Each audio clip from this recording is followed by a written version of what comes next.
Hey everyone, this is Claire from the Cowgirl and Wyoming branches. I'm here to talk about two of my favorite books of all time because, I don't know, why not? I like talking about these books a lot and bringing them into the spotlight whenever I can. So this is a perfect excuse to do that. All right. So without further ado, I'll talk about the first. The first book is called Monday's Not Coming by Tiffany D. Jackson. So Tiffany Jackson is one of my all-time favorite authors now. And it all started with this book. Like, my relationship with the author started with this book. So it is a horror meets mystery meets realistic fiction meets, some people say, urban lit. It has a lot of different genre transcending, right? So Claudia cannot wait to get back from summer vacation. It means she won't be separated from her best friend Monday anymore. She just cannot be separated. She cannot wait. So she gets home and first thing she does is she calls Monday. The phone's disconnected, no dice. So she's like, that's okay. Monday would never miss, ever miss school for the first day of school because it's a Monday and Monday loves Mondays. So she gets all excited. She goes to school and Monday's not there. Next day, she has to be here. She has to be here. She has to be at school. And Monday, it's just, she isn't there. So she finally realizes that something is wrong and Monday's not coming. She's missing. So she does the responsible thing, right? She talks to her parents. They dismiss her. She talks to her teachers. They dismiss her. She goes to Monday's mom and Monday mom dismisses her. So she does what she can do. The last thing, she goes to the police. She goes to the police and they're like, hey, look, kid, man, do you really want us to look at these pictures? These are all missing girls. They all turn up. They all run away. Like, do you really, really want to waste time and have us look for her? Like, that's what the police said. Like, this book has a lot of feels. So she realizes that she is the only person that's going to find Monday. Like, she needs to find Monday because how can a teenage girl just go missing without anyone realizing she's gone? Like, this book. So when I first started reading it, I picked it up as an audiobook while I was working. So I was being all professional, like, and then I was immediately taken, hook, line, sinker. I was absorbed in this story. I was in this story. I felt all the things and I was ignoring everything and I just had to finish. And I drove home listening to this book. And then I got home and I microwaved my dinner and then I was still listening to this book. And then I sat in bed and I listened to it and I listened to it and I listened to it. And then 3 a.m. hit. So at 3 a.m., I read a lot of books, and books that I like a lot, like, I will read until they're done no matter what time it is, right? If I get a half hour of sleep, I get a half hour of sleep, but I read it. It's a really, really, really good book. Do not do as I say, not as I do. Do not do that. But, this book isn't unique in that way, I guess is what I'm trying to say. But what is unique is I had to stop. I had to pause. I had to put pause on that audiobook and relax, go do dishes, take a walk, calm down. Like, I needed like 30 minutes to just decompress because this book is so powerful that while you're reading it, I just wanted to just dive into it, rescue all of these people, make them safe, let them not forget about their problems. And I just was so absorbed that I had to take a break. I emotionally could not handle it. And that's something that's like crazy for me to even admit digitally. Woo. But I mean, I had to, don't get me wrong, I had to finish the book. So after my 40 minutes were up, I pressed play again and I went into it, which is like all fine and good, right? Because I can press play and walk away from situations like this because it's a book. But you can't really walk away and press pause on something if it's your life.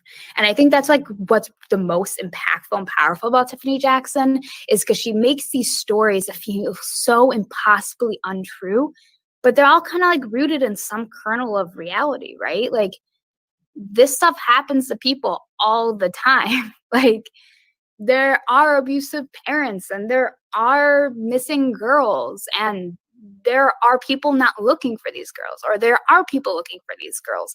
And it just felt horrific. But it's not like a horror book in the sense of like a clown's jumping out from it's horror in what is reality and makes you really look at reality and be like, man, this real life stuff is heavy. Like, in the end, it's a story about friendship and loss and like how hard it is to cope with the after. And this book just pulls you in. It's not the thinnest book in the world, but you are immediately absorbed and you're in it to win it. And if you went to Kellogg'sville, you've heard me talk about this book, because when I first read this book, it blew my mind. I could not handle this book, and I read every single one of hers. Grown by Tiffany Jackson is coming out soon, so you got to keep your eye on that, because that one, they're going to be hits. She hits you every time with feelings and emotions, and it's so absorbing. And I'm going to stop talking about it because I will talk about it for literally ever. Please, Monday's Not Coming by Tiffany Jackson. You have to read this book. Promise me you will read this book. It is so good. And we're going to put that down and forget that it exists while I talk about the next book, which is also a book I'm very passionate about. So this book is Monster by Walter Dean Myers. It is an oldie but a goodie, and it's been floating around in the universe. Look at all these awards it's won. It's really relevant right now. So that might be some of the juju, the reason I'm book talking it, but it's one of my favorites. And one of the reasons it's my favorite is just such an easy read. It's written as like a script, so it's mostly just dialogue and a couple of diary entries. Like, you could probably knock this out in 2 hours if you really set your mind to it. It's really, really, really fast paced. 2, and possibly the most exciting, graphic novel. They have a graphic novel version of this, and it's so pretty. Look at the cover. Look at the cover, and the art inside is as pretty. Because you know how sometimes you read graphic novels and you're like, that art is so dope, and then you open it up and you're like, yeah, it's okay. That is not the case with this. It is so good. And what's interesting is because, like, part of the reason why this book intrigues me, well, here, let me talk about the plot, all right? So this book is about Steve Harmon, and Steve Harmon is a Black 16-year-old teenager, and he's also on trial for murder. So this is told from his perspective, and he is dealing with a lot of real life stuff right now and can't really cope with it, so he's doing it the best way he can. And the best way he can is to write a movie script. And that's what he's doing. He's just taking his thoughts out of it, trying to cope and making this beautiful, beautiful work. And you're like distanced from the action that's going on. And it's kind of unreliable narrators type of scenario because you don't actually know what's happening. And further, Steve doesn't know what's happening. Steve has no idea what is true anymore. He's so confused and in this situation, doesn't know how he's going to get out of it, and feels completely powerless. So Monster is like almost the same thing as Tiffany Jackson's Monday's Not Coming, but the opposite, right? Because with Monday, I'm immediately in the book. I'm in it. I'm writing. I'm along for the story. But then Monster, I feel, because it's a script, like there's very little like the sun is rising in the sky on this beautiful sun. It's all like the prosecutor said monster, blah, blah, blah. He said, this said, he said. There's a couple where it's like the prosecutor stood up for the chair, but for the most part, you're just talking in dialogue and you're trying to figure out what the story is. You're trying to see if he was really a part of it, because he was just a lookout, wasn't he? Was he not? People say that he isn't, but then the other people say he did, and he doesn't even actually know what the truth is anymore. And so by writing it a script and distancing himself from the book, he's also distancing us from the situation, so we feel the exact same way that like Steve will feel. And it's so powerful. And one of the reasons why it's even cooler is because the graphic novel gives you pictures, right? You can see people's expressions. You can see the setting and you visually see this stuff.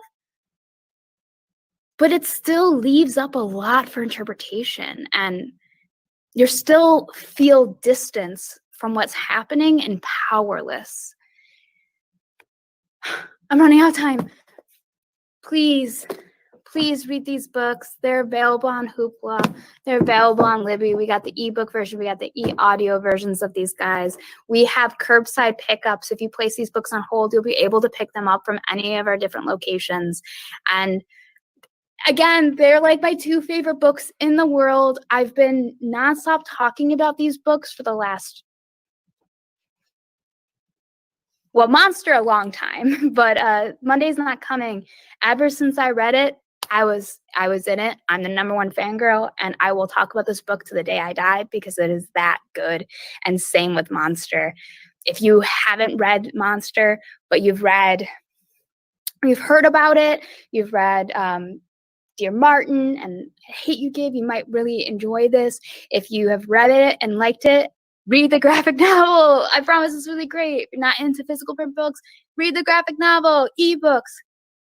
I will stop preaching right now of the beautifulness and the power of these books.